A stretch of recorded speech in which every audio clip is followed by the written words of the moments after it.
Hello guys, welcome back to star lecture channel your guiding star. तो आज हम बात करेंगे HPTU काउंसलिंग के बारे में। ये काफ़ी ज़्यादा रिक्वेस्टेड वीडियो, इसके लिए कमेंट्स आ रहे थे मुझे कमेंट सेक्शन में कि एक वीडियो बना दो। वैसे तो मैंने पिछली वीडियो में भी लिटिल बिट डिस्कस किया था, बट हो सकता है अब वो समझ नहीं आ रहा होगा उतना ज़्यादा, क्योंकि बहुत लेंथी वीडियो थी। तो अभी मैं आपको ना यहाँ पे अलग से बता देती हूँ। तो उससे पहले तो वीडियो लाइक कर दो। अगर आपने चैनल सब्सक्राइब नहीं किया तो फटाफट से सब्सक्राइब भी कर दो, टाइम नहीं वेस्ट करना चाहिए।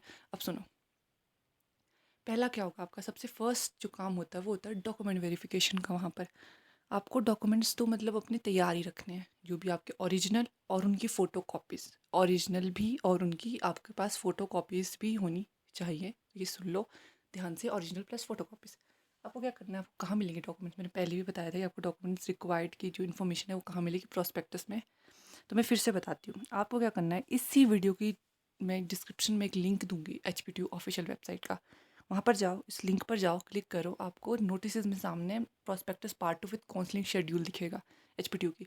आपको वो डाउनलोड करना है। जब आप उसको डाउनलोड कर लोगे ना, तो उसमें आपको कहाँ जाना है, ध्यान से सुनना, page number 12, 12, page number 12, 12th number page पर जाना। उसमें M पॉइंट में आपको मेंशन किए गए डॉक्यूमेंट्स, वो देखने हैं। ठीक है, वहाँ देख लेना ओरिजिनल और उनकी फ़ोटो कॉपीज़। तो वो खुद देख लेना, जो जो आपको एप्लीकेबल है, जिसके लिए आप एप्लीकेबल हो, वो डॉक्यूमेंट्स आपको तैयार रखने हैं, ओरिजिनल प्लस फ़ोटो कॉपीज़। और ऐसे ही एक दो फ़ोटोज़ भी डाल के रख लेना अपने फॉर सेफ्टी पर्पजेज़, बाकी वैसे मेंशन तो नहीं है उसमें। तो ये हो गया आपके डॉक्यूमेंट्स की बात। अब दूसरा होता है कि मार्कशीट, जो बोल रहे हैं कि 12th की अभी हमारी मार्कशीट जो है आई ही नहीं है, मतलब आपकी बोर्ड से आई नहीं है, आपका सिर्फ रिजल्ट आया है, आपका सॉफ्ट कॉपीज़ होगी। तो देखो, अगर तो आई नहीं है सामने से, तब तो कुछ नहीं कर सकते, तब आप तो नहीं, तब तो बहुत सारे स्टूडेंट्स होंगे जिनकी मार्कशीट नहीं होगी। फिर तो आपके पास जो अवेलेबल होगा, आपके पास एज अ रिज़ल्ट आपको वहीं लेके जाना पड़ेगा। अगर फिर भी अभी टाइम है काउंसलिंग में, अगर आपका मार्कशीट आ जाती है या अरेंज हो सकती है तो वो देख लो, या फिर आपके जो और भी फ्रेंड्स होंगे, अगर उन्होंने किसी ने कहीं से अरेंज कर लिया, या जो भी इस वीडियो को देख रहा है, अगर उन्होंने 12th की मार्कशीट अरेंज कर लिया, आपके पास कोई और वे है, तो कमेंट सेक्शन में ज़रूर बता देना, बाकी स्टूडेंट्स के लिए भी हेल्पफुल रहेगा। तो टेंशन मत लेना, अगर है ही नहीं है तो फिर कुछ नहीं कर सकते ना, सामने से नहीं आ रही है, फिर क्या कर सकते हैं। अगर सामने से आपको अवेलेबल ही नहीं है, फिर तो आपके पास जो होगा आपको लेके जाना पड़ेगा, वो तो फिर वहाँ पे काउंसलिंग कमेटी को भी समझना पड़ेगा। तो उसमें इतनी टेंशन नहीं लेनी है। अब चलो आगे, प्रेफरेंसेस, सबसे बड़ी बात होती है प्रेफरेंसेस की। अभी आपने फॉर्म भर लिया होगा काउंसलिंग का, जिन्होंने नहीं भरा या भर रहे हैं, तो आप सभी को पता है, आप सभी से प्रेफरेंसेस नहीं पूछी गई थी फॉर्म में, काउंसलिंग फॉर्म में, तो वो आपसे वहीं पूछी जाएगी। हो सकता है वो आपसे या तो पूछे, या तो आपसे शीट, शायद प्रोबेबली आपसे वो शीट ही फिल कराएंगे कोई प्रेफरेंसेस की। तो आपको प्रेफरेंसेस कॉलेजेस की कैसे देनी है? देखो, फॉर एग्जाम्पल, हम मान के चलते हैं कि आपसे पूछे जा रहे हैं कि आप कोई 5 कॉलेजेस दे दो जिसमें आप चाहते हो कि आपकी एडमिशन हो, उन 5 में से किसी एक में। तो आपको ऐसे नहीं कि 5 रैंडम भर देने हैं, आपने सोचे और भर दी, नो। आपको वैसे भरना है जैसे आप चाहते हो। प्रेफरेंस का मतलब होता है पहला कॉलेज वो भरो जहाँ आप एडमिशन लेना चाहते हो, फिर सेकंड, अगर वो फर्स्ट ना मिले तो आप सेकंड कौन सा चाहते हो, वो सेकंड ना मिले तो थर्ड कौन सा चाहते हो, उस ऑर्डर में प्रेफरेंस देना होता है। ऐसे नहीं कि मुझे कोई 5 कॉलेज पसंद है तो मैंने वहाँ पे रैंडमली लिख दिया, नो।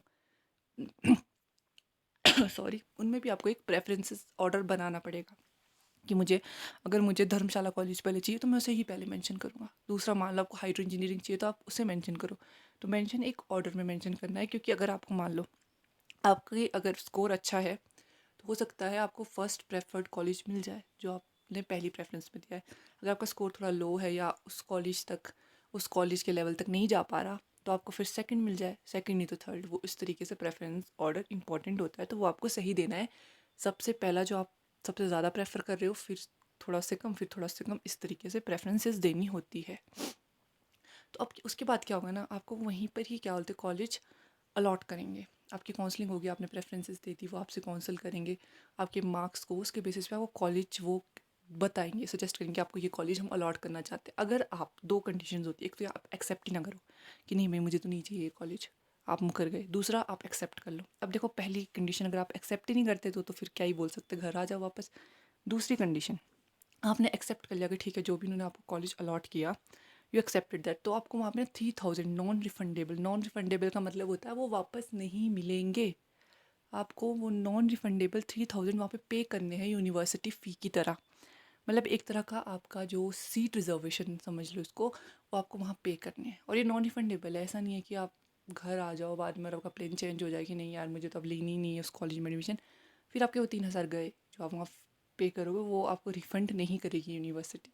ये आपको मेंशन्ड है page number 22, page number 23 prospectus का पढ़ लेना, ठीक है। एक बार पढ़ लेना पार्ट 2 के प्रोस्पेक्टस का, तो आपको पता चल जाएगा। तो वहाँ पे ही आपको पे करने हैं।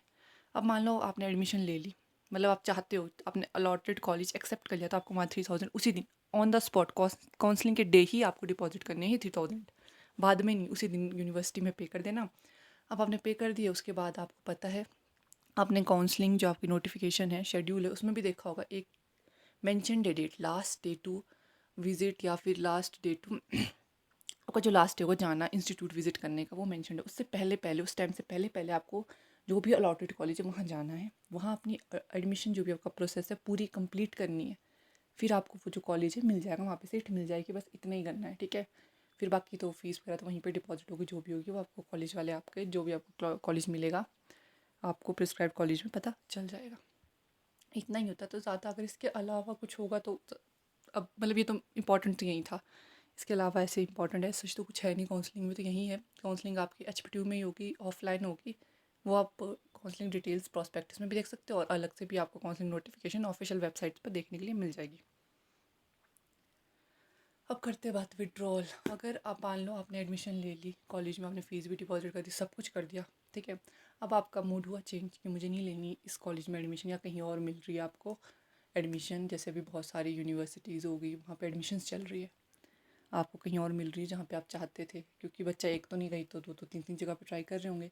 तो विड्रॉल, आपको विड्रॉ कैसे करनी है अपनी सीट पर उसमें, तो उसके लिए भी आपको मेंशन्ड है 20 नंबर 23 पेज पे देखना प्रोस्पेक्टस में, वहाँ पे आपको विड्रॉल ऑफ एडमिशन और रिफ़ंड फ़ी के बारे में नोटिस है, मतलब लिखा हुआ है। तो आप वो पढ़ लेना कि आपको किसको एप्लीकेशन लिखनी है, शायद एडमिशन कमेटी को और चेयरमैन को लिखनी है।